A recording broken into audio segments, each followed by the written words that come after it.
जय हिंद साथियों, नमस्कार। कैसे हो आप सभी। बीएसटीसी पीटीईटी एग्जाम 2024 की ऑनलाइन क्लास में आपका स्वागत है। साथियों, आज से हम शुरू करने जा रहे हैं हिंदी व्याकरण। और हिंदी व्याकरण को हम एकदम जीरो लेवल से स्टार्ट करेंगे, जिससे क्या है कि जो पहली बार भी पढ़ रहा है उसको भी क्या हो, अच्छे से समझ में आ सके। ओके।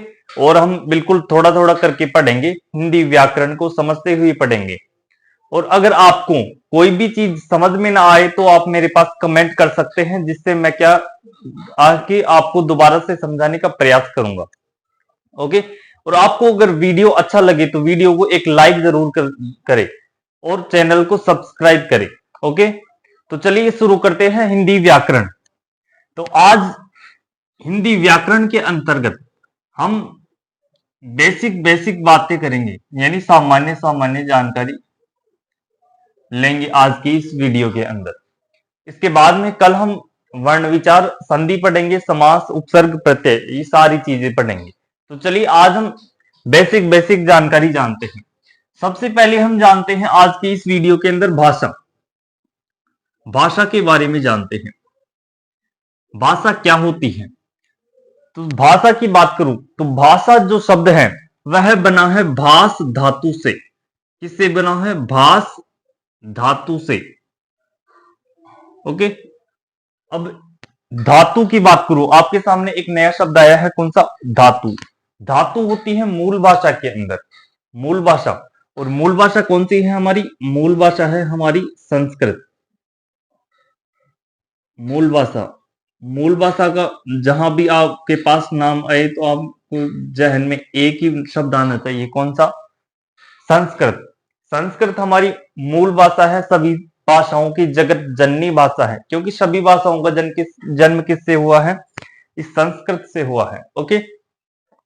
तो भाषा जो शब्द है इसकी उत्पत्ति हुई है संस्कृत की भास धातु से, जिसका अर्थ होता है विचार प्रकट करना। शाब्दिक अर्थ विचार प्रकट करना, इसका शाब्दिक अर्थ होता है। अब विचार क्या होता है, विचार जानेंगे हम। इसके बाद में हम भाषा की परिभाषा जानेंगे। ओके। तो सबसे पहले हम जानते हैं विचार क्या होते हैं। विचारों की बात करूं तो मनुष्य के मन की अध्वन्यात्मक इकाई को विचार कहा जाता है। क्या कहा जाता है? मनुष्य के मन की अध्वन्यात्मक इकाई को विचार कहा जाता है। यानी जिस प्रकार से मैं आपको पढ़ा रहा हूं, जब तक मेरे मन के अंदर जो भी बातें आ रही हैं, जब तक मैं आपको नहीं बताऊंगा तब तक वो क्या कहलाएंगे? विचार कहलाएंगे। और जैसे ही मैं उन विचारों को आवाज का रूप प्रदान कर दूंगा और जिस माध्यम से बाहर आएंगे उस माध्यम को ही क्या कहा जाता है? भाषा कहा जाता है। यानी कोई भी बात जब तक मेरे दिमाग के अंदर है, जब तक मैं आपको नहीं बताऊंगा तब तक वो क्या कहलाएंगे? विचार रहेंगे। तो आप विचार की परिभाषा भी लिख सकते हैं। विचार क्या होते हैं? विचार होते हैं मनुष्य के मन की अध्वन्यात्मक इकाई। मनुष्य के मन की अध्वन्यात्मक इकाई को विचार कहा जाता है। अध्वन्यात्मक इकाई को विचार कहा जाता है। ओके। यानी जब तक कोई भी बात मेरे दिमाग के अंदर है, जब तक मैं आपको नहीं बताऊंगा या फिर दूसरों को नहीं बताऊंगा तब तक वो क्या कहलाएंगे? विचार कहलाएंगे। अब देखिए आगे, यानी अब देखिए विचारों का आदान प्रदान दो व्यक्तियों के मध्य भी हो सकता है और समूहों के मध्य भी हो सकता है। ओके। यानी विचारों का आदान प्रदान दो व्यक्तियों के मध्य भी हो सकता है। यानी मान लो मेरा कोई दोस्त आया है तो मैं भी क्या करूंगा? हम दोनों क्या करेंगे? विचारों का आदान प्रदान करेंगे। और मैं एक टीचर है, बच्चों को पढ़ा रहा है। ओके। तो वो भी क्या कर रहा है? समूह के साथ विचारों का आदान प्रदान कर रहा है। तो दोनों माध्यम से विचारों का आदान प्रदान हो सकता है। तो भाषा की परिभाषा जानते हैं। तो भाषा की परिभाषा होगी, देखो भाषा की परिभाषा, आपको इसका ध्यान रखना है कि भाषा जो शब्द है किससे बना है? संस्कृत के किस धातु से बना है? भास धातु से बना है। ओके। जिसका अर्थ क्या होता है? विचार प्रकट करना। अब देखिए भाषा की परिभाषा क्या होगी। विचारों का, सिंपल सी परिभाषा की बात करूं तो विचारों का आदान प्रदान ही क्या कहलाता है? विचारों का आदान प्रदान ही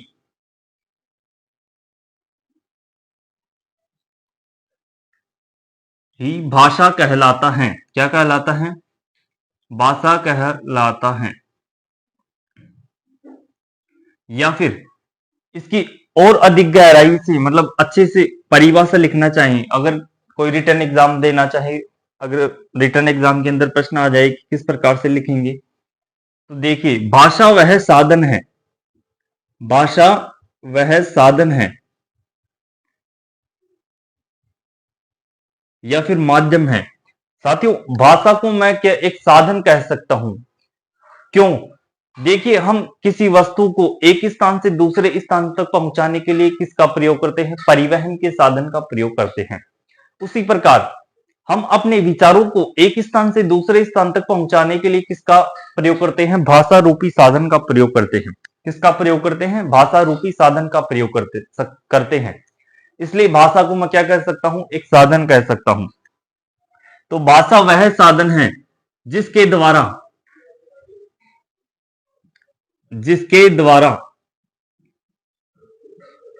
एक व्यक्ति या व्यक्ति समूह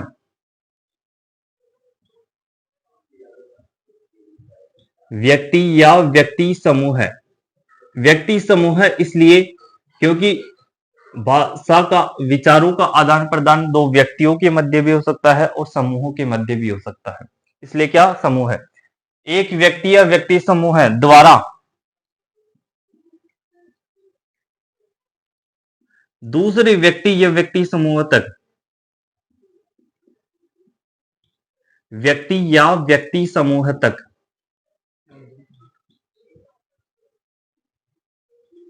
अपने विचारों का आदान प्रदान ही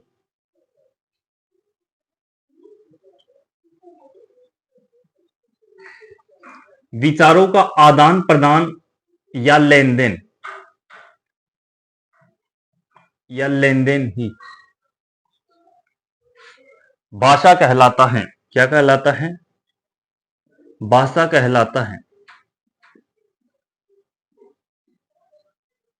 ओके, तो ये होगी किसकी परिभाषा? भाषा की परिभाषा।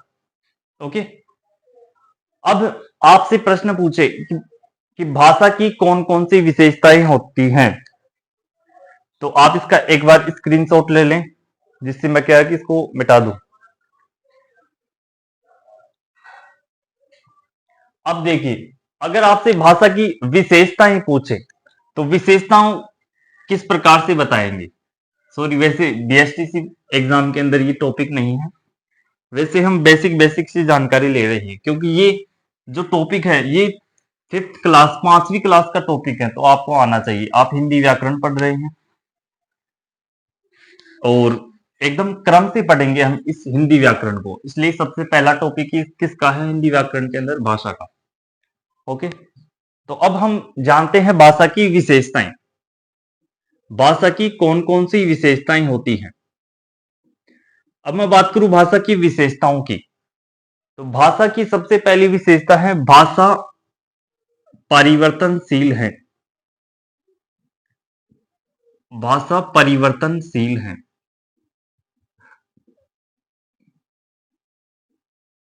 क्या है? भाषा परिवर्तनशील है।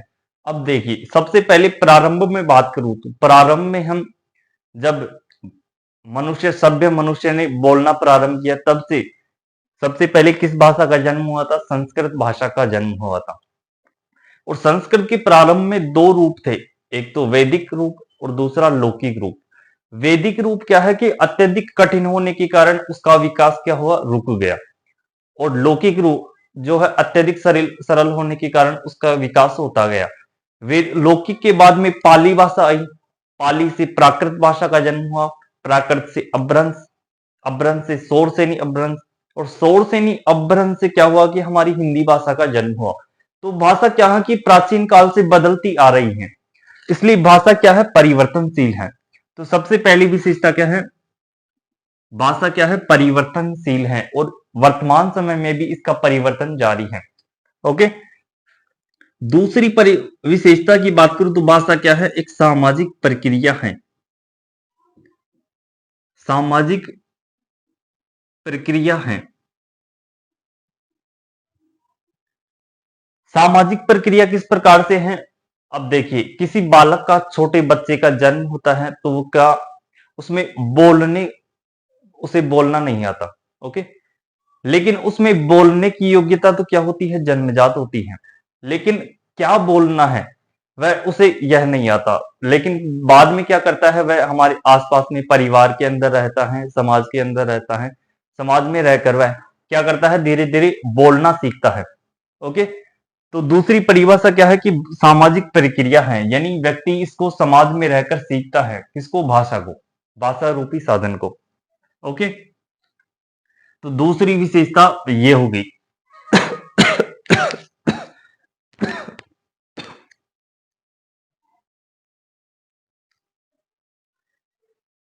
सॉरी। हाँ, तीसरी विशेषता की बात करूं तो तीसरी विशेषता है हमारे पास, भाषा एक अर्जित संपत्ति है। भाषा क्या है? एक अर्जित संपत्ति है। ओके, अर्जित संपत्ति किस प्रकार से है? व्यक्ति इसको समाज में रहकर ग्रहण करता है, धीरे धीरे अर्जित करता है। इस प्रकार से एक छोटा बालक होता है, वह शुरुआत में जब उसका जन्म होता है तो वह कुछ भी नहीं, बोलना नहीं जानता। लेकिन वह धीरे धीरे क्या है कि जैसे जैसे बड़ा होता जाता है वह बोलना सीखता है। ओके, और परिवार में छोटे बड़े उसको बोलना सिखाते हैं। इसके बाद में चौथी विशेषता की बात करूं तो इसका अपना एक मानक स्वरूप होता है। भाषा का अपना एक मानक स्वरूप होता है। मानक स्वरूप होता है। अब मानक स्वरूप किस प्रकार से? अब आप भी जानते हैं कि हमारे देश में बहुत सारी भाषाएं हैं और प्रत्येक भाषा का अपना एक निश्चित व्याकरण होता है। क्या होता है? निश्चित व्याकरण होता है। ओके, तो प्रत्येक भाषा का अपना एक स्वरूप होता है, मानक स्वरूप होता है। जिस प्रकार से मैं हमारे पास हिंदी भाषा के अंदर मैं एक वर्ण ले रहा हूं कै। अब मैं इस कै को कै इसी प्रकार से लिख सकता हूं। अगर इसको बदल कर लिख दिया तो क्या हो जाएगा? ये अशुद्ध हो जाएगा। इसलिए इस प्रकार से क्या है, हमारी हिंदी भाषा का भी क्या है, एक अपना एक मानक स्वरूप है। मैं इसको इसी प्रकार से लिख सकता हूं जैसे हिंदी व्याकरण में लिखा गया है। इस भाषा को जिस प्रकार से कै शब्द हैं, यानी जितने भी वर्ण हैं, मैं जिस प्रकार से लिखी गई है मैं उनको इसी प्रकार से लिख सकता हूं। अगर इनको बदल कर लिख दिया तो क्या हो जाएंगे? ये अशुद्ध हो जाएंगे। ओके, तो ये थी कुछ भाषा की विशेषताएं। और भाषा की जो है 3 प्रकार की होती है, मौखिक लिखित, मौखिक भाषा, लिखित भाषा और सांकेतिक भाषा। मौखिक भाषा के अंदर बोलकर विचारों का आदान प्रदान होता है, लिखित भाषा के अंदर लिखकर विचारों का आदान प्रदान होता है, और सांकेतिक भाषा के अंदर संकेतों के माध्यम से विचारों का आदान प्रदान होता है। ओके, तो अब मैं आपके पास कुछ शब्द रख रहा हूं, आपको उनकी परिभाषा बतानी है। ओके, और कई बार इन शब्दों के बारे में एग्जाम के अंदर भी पूछा गया है बहुत बार। हमारे पास एक शब्द है बोली। कौन सा शब्द है हमारे पास? बोली। एक शब्द है हमारे पास भाषा। एक शब्द है हमारे पास मातृभाषा। और एक शब्द है हमारे पास राष्ट्रभाषा, सॉरी, राजभाषा और राष्ट्रभाषा।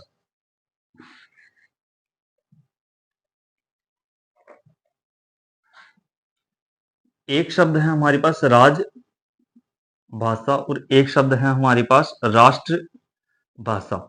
अब इनसे भी कई बार एग्जाम के अंदर पूछा गया है। राष्ट्रभाषा है सीमित क्षेत्र में बोली जाने वाली, व्यापक क्षेत्र में बोली जाने वाली, एक राष्ट्र के अंदर अधिकांश जनता द्वारा बोली जाने वाली भाषा। तो आपको इनके अंदर क्या करना है? सही विकल्प का चयन करना है। तो आपको भी इनकी परिभाषा आनी चाहिए। ओके, एग्जाम के अंदर पूछ सकता है। सबसे पहले हम लेते हैं बोली। बोली क्या होती है? ओके, तो बोली होती है सीमित क्षेत्र में। बोली का क्षेत्र क्या होता है? सीमित क्षेत्र।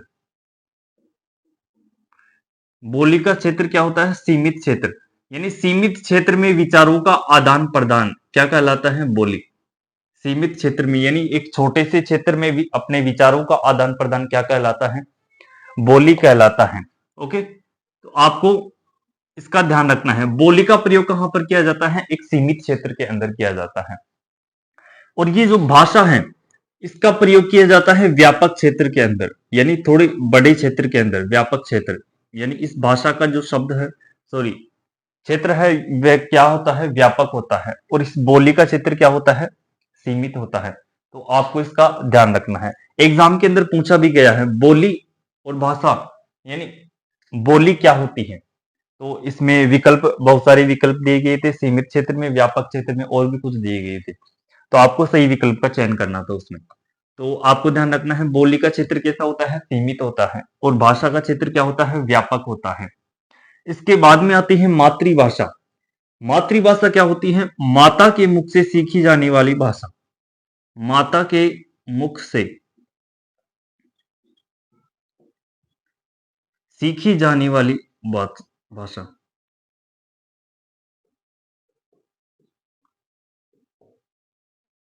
भाषा क्या होती है? मातृभाषा होती है। ओके, आपको इसका ध्यान रखना है, मातृभाषा क्या होती है। इसके बाद में आती है राजभाषा। राजभाषा और राष्ट्रभाषा।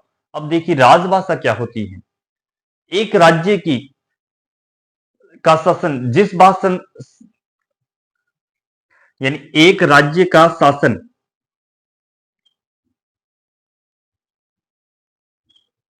एक राज्य का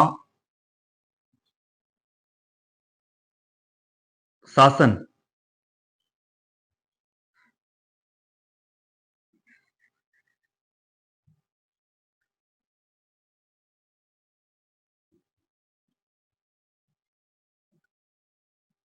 जिस भाषा में संचालित होता है,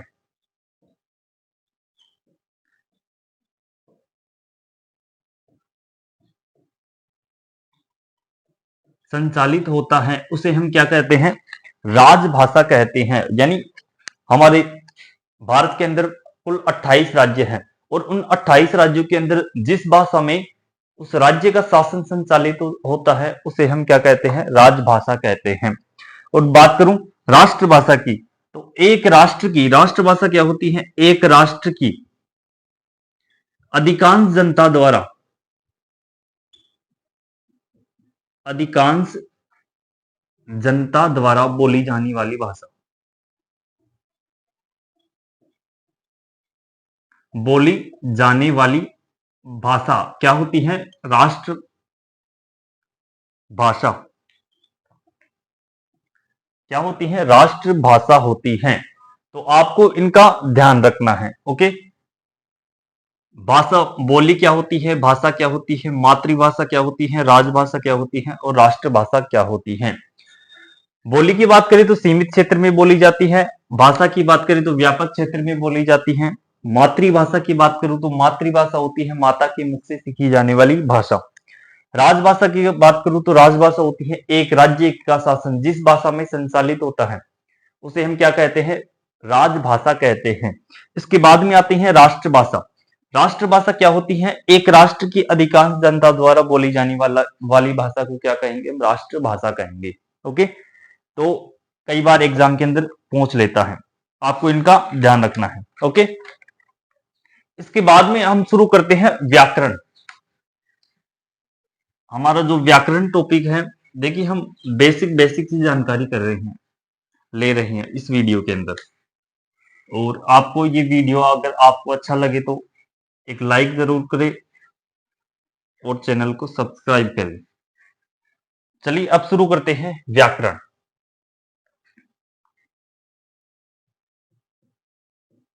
व्याकरण, और व्याकरण के बाद में हम शुरू करेंगे वर्ण विचार, यानी वर्णों के बारे में जानेंगे। कई और हर एग्जाम के अंदर 2 या 3 प्रश्न अवश्य पूछता है वर्ण विचार से। ओके, तो चलिए पढ़ शुरू करते हैं व्याकरण।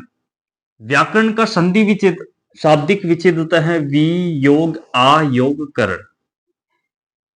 क्या होता है? शाब्दिक विच्छेद क्या होता है इसका? वियोग आयोग करण। और इसका शाब्दिक अर्थ की बात करूं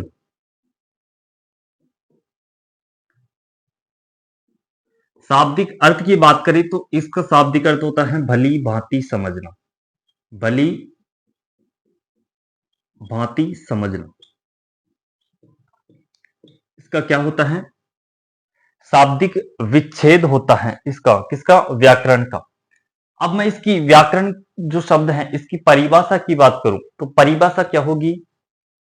अब देखिए, व्याकरण को मैं एक क्या कह सकता हूं? एक पुस्तक कह सकता हूं, एक ग्रंथ कह सकता हूं। व्याकरण क्या है? एक पुस्तक है, ग्रंथ है, ओके, या फिर विधा कह सकता हूं मैं इस व्याकरण को। व्याकरण क्या है? एक विधा है जो हमें भाषा की, अभी हम क्या पढ़ के आएंगे हैं? भाषा।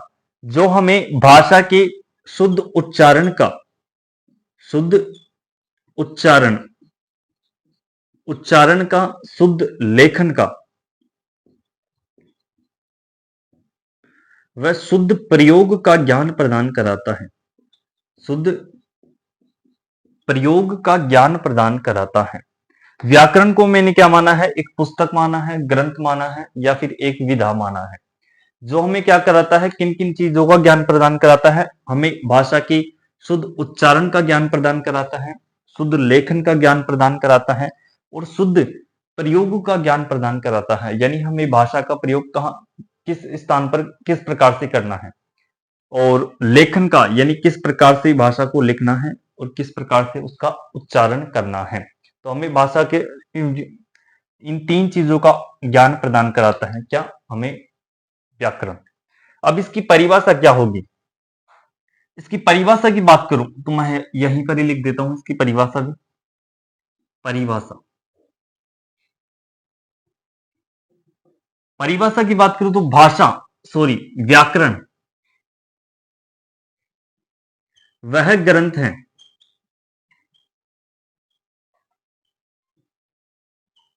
जो हमें भाषा के शुद्ध उच्चारण का, भाषा के शुद्ध उच्चारण का, शुद्ध लेखन का,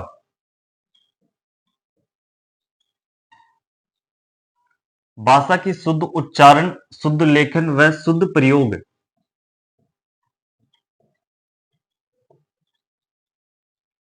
का ज्ञान प्रदान कराता है।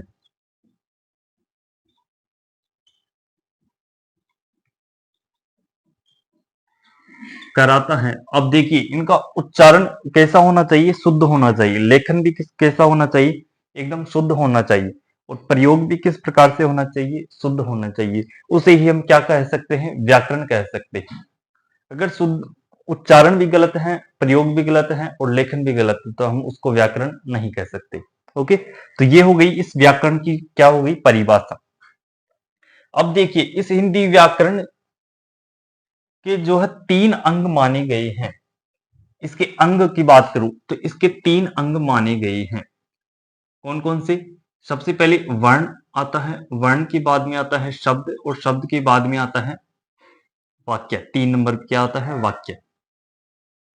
तो ये 3 जो है इसके अंग माने गए हैं। अब हम इन 3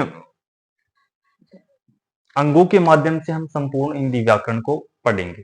ओके, किस प्रकार से? अब देखिए, मैं आपको कुछ समझाने जा रहा हूं, ध्यान से देखना।